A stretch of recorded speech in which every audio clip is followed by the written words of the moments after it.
Hello दोस्तों, कैसे हो आप लोग। उम्मीद है कि बहुत अच्छे होंगे। दोस्तों, आज के वीडियो में मैं बात करूंगा रेलवे एनटीपीसी के अंडर ग्रेजुएट के एग्ज़ाम पर, और इसके अलावा बात करूंगा कि आपकी अंतिम दिनों में जो तैयारी होगी वो कैसे रहने वाली है, ताकि आप अपने जो एग्ज़ाम की तैयारी इस लेवल से कर दे ताकि आपका सिलेक्शन एटलीस्ट सीबीटी 1 में हो जाए। तो आपको बता दूं कि ये जो वैकेंसी है ये सन 2025 की है और इसके जो एग्ज़ाम होने बाकी है। रेलवे एनटीपीसी के ग्रेजुएट लेवल का एग्ज़ाम जो कि 16 मार्च से 27 मार्च के बीच में हुआ था, आपने देखा, और उसकी आंसर की भी आ गई, और ये आंसर की 6 अप्रैल को आ गई थी।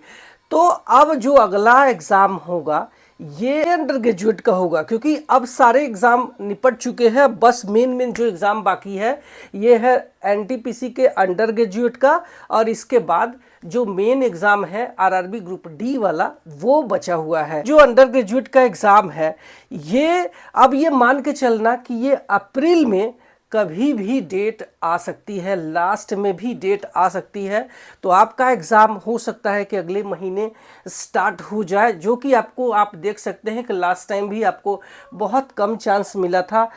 एग्ज़ाम जब अनाउंसमेंट डेट हुआ था तो उसके एग्ज़ाम डेट में काफ़ी कम अंतर था। तो जब आपके पास एग्ज़ाम डेट का अनाउंसमेंट हो जाएगा तो हो सकता है कि उस समय आपके पास टाइम कम हो जाए। तो अब आपको अच्छे से अभी से तैयारी करनी होगी।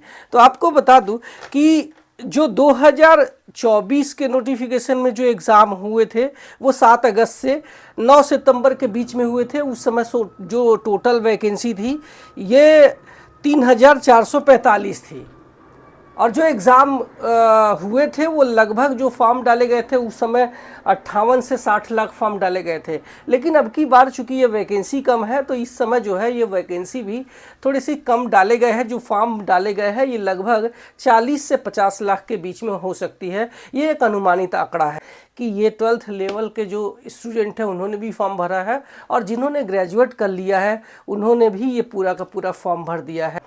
तो इसी वजह से जो एप्लीकेशन है ये काफ़ी ज़्यादा यहाँ पे देखने को मिल रही है। अब सिलेक्शन प्रोसेस को एक बार समझ लेते हैं कि ये जो आपका एग्ज़ाम होने वाला है ये सीबीटी 1 होने वाला है, जो कि एक क्वालिफाइड नेचर का होगा, और इसका मेरिट से लेना देना नहीं होगा। इसके बाद आपका जो एग्ज़ाम होगा सीबीटी 2, इसकी जो मेरिट है ये आपको रेलवे में टीटीई या फिर रिजर्वेशन क्लर्क या फिर टिकट विंडो पर बैठने वाले कर्मचारी या फिर ऑफिस के क्लर्क बनाने वाली है।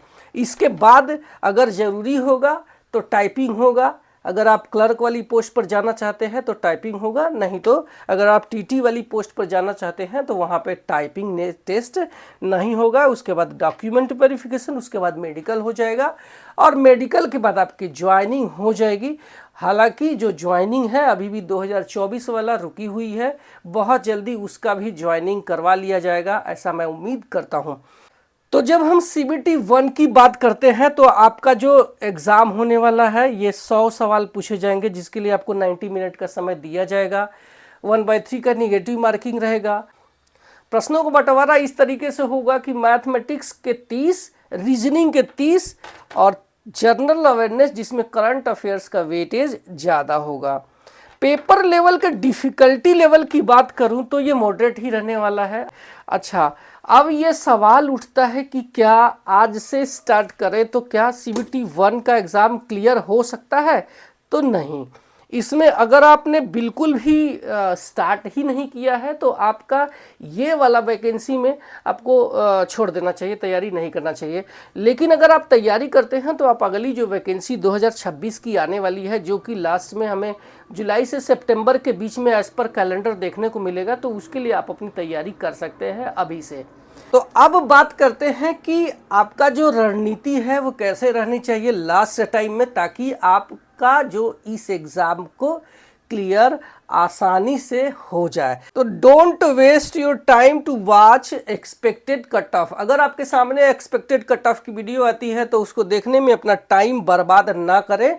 आपको अच्छे से तैयारी करके अपने एग्ज़ाम में 100% आपको देंगे तो आपका रिजल्ट हो सकता है। यानी अब आपके पास जो भी समय बचा है उसमें आपको PYQ लगाना है, यानी प्रीवियस ईयर्स के क्वेश्चंस लगाना है। और आपको बता दूं कि रेलवे के एग्ज़ाम में बार बार प्रीवियस ईयर्स के क्वेश्चंस रिपीट किए जाते हैं।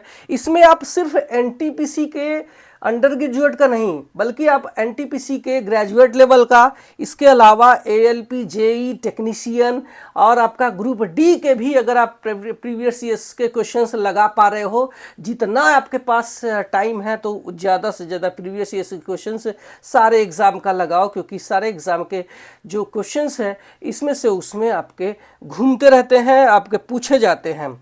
इसके अलावा अब आपको जितना भी समय बचा है इसमें आपको प्रतिदिन 10 घंटा कम से कम देना ही चाहिए। मैं ऐसा मानता हूं कि अगर आप इतना टाइम देते हैं तो आपका CBT 1 एग्ज़ाम क्लियर हो सकता है। इसके अलावा आपका जो क्वेश्चंस है जो आप प्रैक्टिस करते हैं तो वो सिर्फ एक सब्जेक्ट का नहीं करेंगे कि पता चला आप मैथ का कर रहे हो या फिर रीजनिंग का कर रहे हो, आप जनरल अवेयरनेस का छोड़ रहे हो, तो आपको मैथ और रीजनिंग पर पूरा फोकस तो आपको लगाना ही है। इसके साथ में जो जनरल अवेयरनेस के जो करंट अफेयर्स हैं, जो पिछले 1 साल के अंदर जो घटनाएं घटी है, इसको आप अच्छे से तैयारी करके ही इस एग्ज़ाम में बैठे। इसके अलावा मैथ का जो फार्मूला है इसको आपको रिवाइज करना है, क्योंकि ये जो फार्मूला होते हैं ये आपके एग्ज़ाम का जो है बचत करते हैं। आपके मैथ के सवाल को सॉल्व करने में बहुत कम समय में ही आपका सॉल्व करते हैं। तो आपको जो फार्मूला है इसको बार बार रिवाइज करना है, प्रतिदिन कम से कम 5 से 10 मिनट आपको इसमें दे देना है।